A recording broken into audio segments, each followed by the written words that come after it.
क्या हो अगर दुनिया में एक ऐसी जेल हो जहां पर रहने वाले कैदियों में अलग अलग तरह की सुपर पावर्स हों और इन सभी सुपर पावर्स वाले कैदियों को एक साथ रखना कितना मुश्किल होगा, या फिर एक साथ रह के ये सभी कितनी तबाही मचा सकते हैं। यही सब जानेंगे हम आज की इस कहानी में। कहानी की शुरुआत होती है जहां पर हम एक सुपर पावर वाले विलेन को देखते हैं। ये लोग यहाँ पर अपने एक साथी की धुलाई कर रहे थे क्योंकि उन्होंने अपने साथी को किसी को मारने के लिए भेजा था, लेकिन इस गधे ने टारगेट को तो नहीं मारा लेकिन उसके बेटे को मार दिया। और इतने में ही वो गुंडा भी यहाँ पर आ जाता है जिसे ये मारना चाहते थे। वो इन सब पर गोलियां बरसाने लगता है जिससे यहाँ पर कई सारे सुपर विलेंस मारे जाते हैं, लेकिन इनमें से दो के पास बुलेट प्रूफ पावर्स थी, इसीलिए वो उसकी गोलियों से बच जाते हैं और बाद में उसको उछल उछल कर मारने लगते हैं। लेकिन वो आदमी भी बहुत पावरफुल था। पहले तो वो उनमें से एक का हाथ तोड़ देता है और फिर उसके मुंह पर ऐसे ऐसे जोर से चमाट मारता है कि उसकी जान ही ले लेता है, और दूसरे के भेजे में एक ही जोरदार पंच मारता है जिससे वो वहीं ढेर हो जाता है। इसके बाद वो उस आदमी को भी मार देता है जिसने उसके बेटे को मारा था।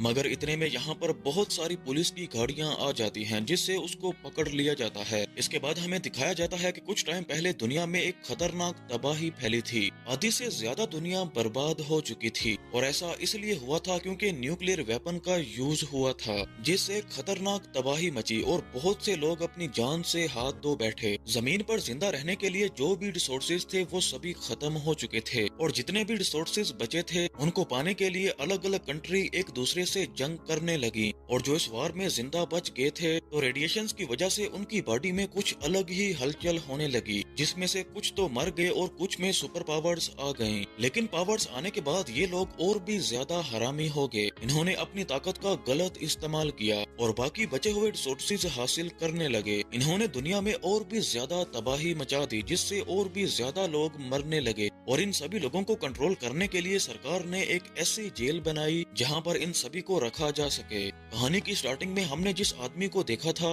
उसने भी 85 लोगों को मारा था, इसीलिए पुलिस उसको भी पकड़ लेती है। अब इस जेल की देखभाल वोल्टन नाम का एक आदमी कर रहा था जो कि जेल के गार्ड्स का बॉस था। इसके बारे में एक अफवाह थी कि ये बहुत ही ज्यादा लालची है और ये कैदियों का दोस्त बन जाता है और उनको कहता है कि मैं तुम्हें यहाँ से बाहर निकालूंगा लेकिन बदले में मुझे बहुत सारा पैसा दो। यहाँ पर वोल्टन का जब इंटरव्यू लिया जा रहा था तो वो कहता है कि मेरे बारे में ये सभी अफवाहें झूठ हैं, अगर मेरे होते हुए जेल से कोई भाग गया तो मैं अपना गला काट दूंगा। इसके बाद हम देखते हैं कि कुछ कैदियों को जेल के अंदर ले जाया जा रहा था। यहाँ पर हमने उसी गुंडे पे बैक को देखा जो कि यहाँ पर आकर बहुत खुश था। उसके फेस से ही लग रहा था कि वो यहाँ पर सुपर विलन से बदला लेने के लिए आया है। इन कैदियों में एक अच्छा कैदी भी था जिसका नाम था डियागो, और ये ज्यादा खतरनाक भी नहीं था। और ये अच्छा इसलिए था क्योंकि इसके पास कोई ऐसी पावर्स नहीं थी जिससे वो दुनिया में तबाही मचा सके, बल्कि इसके पास तो दूसरों के इमोशंस यानी दुख दर्द को फील करने की पावर्स थी। यहाँ पर इसको इसलिए गिरफ्तार किया गया था क्योंकि पुलिस को लग रहा था कि इसने भी जरूर किसी न किसी को नुकसान पहुँचाया होगा। यहाँ पर गार्ड्स इन सभी की आइडेंटिटी लेकर इनके हाथों में हथकड़ियां लगाकर इनको अंदर भेज देते हैं। ये हथकड़ियां कोई आम नहीं थीं बल्कि ये स्पेशल थीं ताकि ये कैदी फिर से कोई हंगामा ना खड़ा कर दें। वहीं वोल्टन भी इन सभी को वार्निंग दे देता है कि अगर तुम लोगों ने छोटी सी भी मिस्टेक की तो मैं तुम लोगों की जान ले लूंगा। यहाँ पर पे बैक की मुलाकात एक कैदी से होती है और इस दूसरे गुंडे को पे बैक पर बहुत गुस्सा था क्योंकि पे बैक ने उसके भाई को मारा था। इसीलिए ये दोनों एक दूसरे को फाइट का चैलेंज करते हैं और खूब फाइट करते हैं। पहले तो ये दोनों एक नॉर्मल फाइट करते हैं जिसमें पे बैक ने उस गुंडे के दांत तोड़ दिए, मगर इससे पहले कि पे बैक उस आदमी की जान ले लेता गार्ड्स उसकी हथकड़ियों को ऑन कर देते हैं जिसकी वजह से पे बैक भी बेहोश हो जाता है। तभी यहाँ पर एक फीमेल गार्ड आकर पे बैक के मुंह पर जोर जोर से मुक्के मारने लगती है। इसके बाद वो उन दोनों को अंदर ले जाते हैं। वहीं दूसरी तरफ हम डियागो को देखते हैं जो एक ऐसे कैदी से मिलता है जिसके पास बिजली को कंट्रोल करने की पावर्स थी। वो डियागो को कहता है कि मैं इस जेल में आने वाला सबसे पहला कैदी हूँ। साथ ही वो उसे जेल में रहने के कुछ रूल्स भी सिखाता है।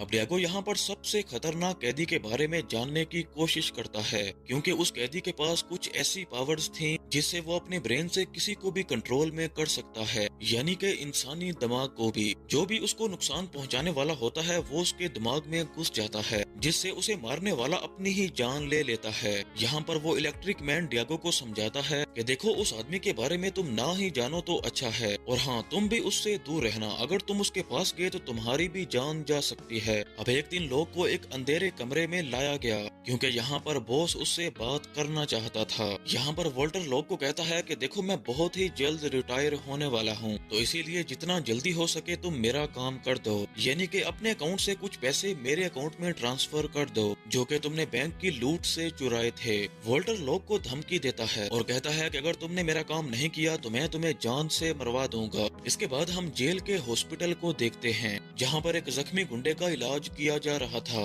और यहाँ पर हम एक जख्मी कैदी को भी देखते हैं। उसकी बॉडी में उसका सर ही नहीं था, लेकिन फिर भी वो जिंदा था, और डॉक्टर उसके सर वाली साइड से ही सैंपल्स ले रहे थे, क्योंकि वहाँ से उसका नया सर उग रहा था। तभी यहाँ पर डियागो आ जाता है साफ सफाई करने के लिए। अब क्योंकि ये खतरनाक नहीं था, इसीलिए डॉक्टर इससे बातें करने लगती है। तभी वो डॉक्टर पास वाले रूम में लाग का भी चेकअप करने जाती है, मगर तभी पीछे से वो पिटा हुआ गुंडा आ जाता है। वो उस डॉक्टर को पकड़ता है, उसका गला दबाकर उसकी जान ले लेता है, और अब वो लोग को मारने के लिए आगे आता है। इससे पहले कि वो उसको मार देता, डियागो यहाँ पर आ जाता है।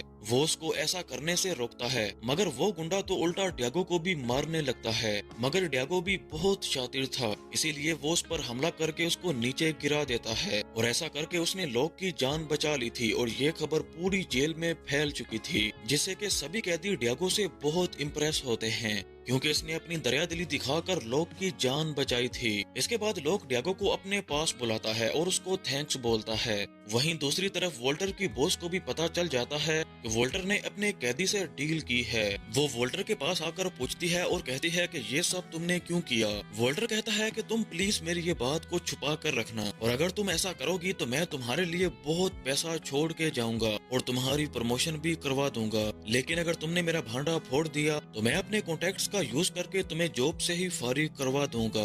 अब यहाँ पर हमें पता चलता है कि सबसे पहले वाले कैदी को 10 साल हो चुके हैं, और वो अपनी रिहाई के लिए अक्सर एप्लीकेशंस दिया करता था, लेकिन कोर्ट उसकी एप्लीकेशन को हमेशा से रिजेक्ट कर देता था। यानी कि यहाँ पर कानून भी इन कैदियों का साथ नहीं देना चाहता। कुछ दिनों बाद वो फिर से कोर्ट में एक एप्लीकेशन देता है, और फिर उसे कोर्ट में बुलाया जाता है, और इस बार उसे जमानत मिलने के बहुत सारे चांसेस थे, लेकिन वो कोर्ट के बेकार सवालों से तंग आ जाता है, और वो गुस्से में आकर खड़ा हो जाता है, जिसकी वजह से उसकी एप्लीकेशन फिर से रद्द की जाती है, जिससे वो बहुत ही ज्यादा निराश हो जाता है। यहाँ पर हम लोग को देखते हैं जो कि जेल से भागने का प्लान बना रहा था, और वो आदमी जिसे जमानत नहीं मिली थी वो बहुत गुस्से में बैठा था। तभी उसका एक साथी उसके पास आता है और उसको एक लोहे का कटर देता है, जिससे वो अपना बदला ले सके और जेल में चारों तरफ हंगामा खड़ा हो जाए। वो जल्दी से अपनी हथकड़ियां निकाल देता है और फिर बाद में बिजली की वायर्स को पकड़ लेता है, और ऐसा करके वो खुद को चार्ज कर रहा था। जब उसमें चार्जिंग हो जाती है तो वो बहुत ही ज्यादा पावरफुल हो जाता है। वो यहाँ पर बिजली को भी कंट्रोल कर पा रहा था, जिससे वो सबसे पहले एक गार्ड की जान लेता है। इसके बाद पूरे जेल के इलेक्ट्रिक सिस्टम को खराब कर देता है, और ऐसा होते ही सभी कैदियों की हथकड़ियां भी काम करना बंद कर गयीं, और अब वो सभी कैदी आपस में ही लड़ने लगे,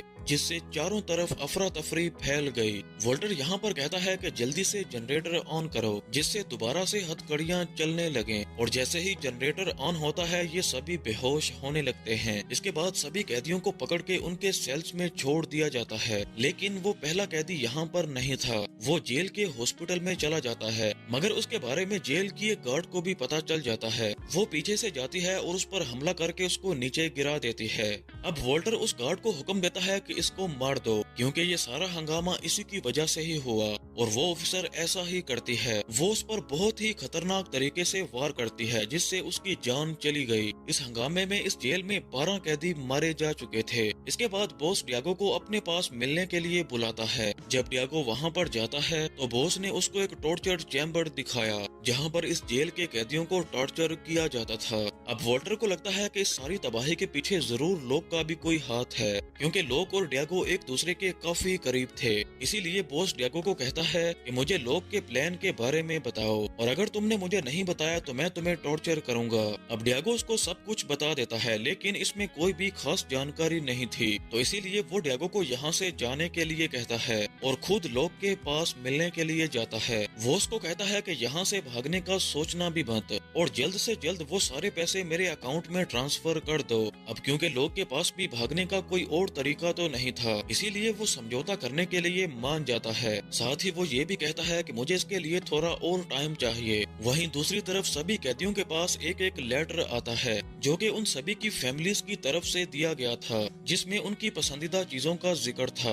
लोग यहाँ से भागने का फिर से प्लान बनाता है, इसीलिए वो एक टैबलेट लेता है और डार्क वेब के जरिए एक खतरनाक सॉफ्टवेयर ले लेता है ताकि यहाँ के सिक्योरिटी सिस्टम को कंट्रोल करके अपने हाथ में ले ले। वहीं पेबैक ने अपने फेस पे क्रॉस का निशान बना लिया और वो फिर से उसी कैदी से लड़ने गया जिससे उसकी लड़ाई हुई थी, लेकिन वो कैदी इस बार लड़ने से मना कर देता है। मगर तभी डियागो भी लोग के पास आता है और कहता है कि प्लीज अगर तुम यहाँ से भागने की प्लानिंग कर रहे हो तो मुझे साथ लेकर जाना। अब जिस दिन वॉल्टर ने जेल से रिटायर होना था, उसकी जगह एक और आदमी आ जाता है। फेलिसिया को ये देखकर बहुत गुस्सा आता है। वो कहती है कि तुमने मुझसे सारे झूठे वादे किए और किसी और को बॉस बना दिया। वो इसको गालियां निकालता है और कहता है कि यहाँ से दफा हो जाओ। इसके बाद वो उठता है और सीधा लोग के पास चला जाता है, उसको एक टैबलेट देता है और कहता है कि ये लो, अपने बहुत सारे पैसे इस अकाउंट में ट्रांसफर कर दो। और लोग ऐसा ही करता है। बॉस ये देखकर बहुत खुश होता है और कहता है कि अब मैं भी बहुत अमीर हो जाऊंगा। लेकिन वो ये नहीं जानता था कि जो वायरस उसने अपने टैबलेट में इंस्टॉल किया था, उससे उसने पूरे सिक्योरिटी सिस्टम को हैक कर लिया था, जिससे सभी कैदियों की हथकड़ियां खुल गईं और वो आजाद होकर एक दूसरे से लड़ने लगते हैं। यहाँ पर फिर से तबाही मच जाती है। सभी कैदी एक दूसरे को मारने लगते हैं और इस सब से डियागो की हालत भी काफी खराब होने लगती है, क्योंकि वो सबकी तकलीफ को महसूस कर पा रहा था। तभी डॉक्टर वहाँ पर आती है और उसको संभालने की कोशिश करती है। वहीं वॉल्टर जब लोग के पास था तो फेलिसिया उसको कॉल करती है और जेल में चल रहे सब हंगामे के बारे में उसको बताती है। जेल की हालत बहुत ही ज्यादा खराब हो चुकी थी। कैदी एक दूसरे को मारने पर आ चुके थे और इसीलिए वॉल्टर फेलिसिया को फिर से कॉल करता है। वो कहती है कि ये सिक्योरिटी सिस्टम की खराबी है और अगर इसे ठीक करना है तो हमें नीचे जाना होगा। जनरेटर बंद है और जैसे ही वो चालू होगा तो फिर से हालात नॉर्मल हो जाएंगे। तो इसीलिए गार्ड नीचे जाकर जनरेटर को ऑन करने की कोशिश करता है। वो जनरेटर को स्टार्ट करने ही वाला होता है, मगर इससे पहले एक कैदी यहाँ पर आ जाता है। उसका चेहरा बहुत ही ज्यादा खतरनाक लग रहा था, मगर वो गार्ड उसको देखकर छुप जाता है। मगर वो कैदी फिर भी उसको ढूंढ लेता है और वो उसको मारने लगता है। अब जैसे ही वो कैदी उस गार्ड को मारने ही वाला होता है, तभी वो अपने आप को छुड़ाकर यहाँ की गैस को लीक कर देता है और जैसे ही वो गैस उस कैदी पर पड़ती है, वो वहीं पर मर जाता है। वहीं दूसरी तरफ बॉस लोग के सामने बैठा था और जैसे ही काम पूरा होता है, वॉल्टर बहुत खुश होता है। लेकिन लोग उसको कहता है कि मेरे पास दिमाग को कंट्रोल करने के अलावा एक और पावर भी है जो कि कोई भी नहीं जानता, और वो ये है कि मैं अपने दिमाग से दूसरे के दिमाग में घुस सकता हूँ। और ऐसा करते ही वो अपने दिमाग को बॉस के दिमाग से कनेक्ट कर लेता है। यानी अब इन दोनों का दिमाग एक दूसरे के अंदर चला जाता है, क्योंकि यहाँ से भागने का यही एक रास्ता था। लोग को इस बात की कोई फिक्र नहीं थी कि मैं किसकी बॉडी में हूँ, वो बस यहाँ से भागना चाहता था। अब यहाँ पर सभी कैदी फिर से अपने अपने सेल में होते हैं और वो बाहर आकर फेलिसिया को कहता है कि लोग को टॉर्चर चैम्बर में भेज दिया जाए। और यहाँ पर लोग फेलिसिया की प्रमोशन खुद ही कर देता है, यानी कि अब इस जेल की अगली बॉस फेलिसिया होगी। और इसके बाद वो यहाँ से चला जाता है। इसके बाद डियागो को भी छोड़ दिया जाता है क्योंकि उसने किसी को भी नुकसान नहीं पहुँचाया था। इसके बाद ये कहानी यहीं पर खत्म हो जाती है।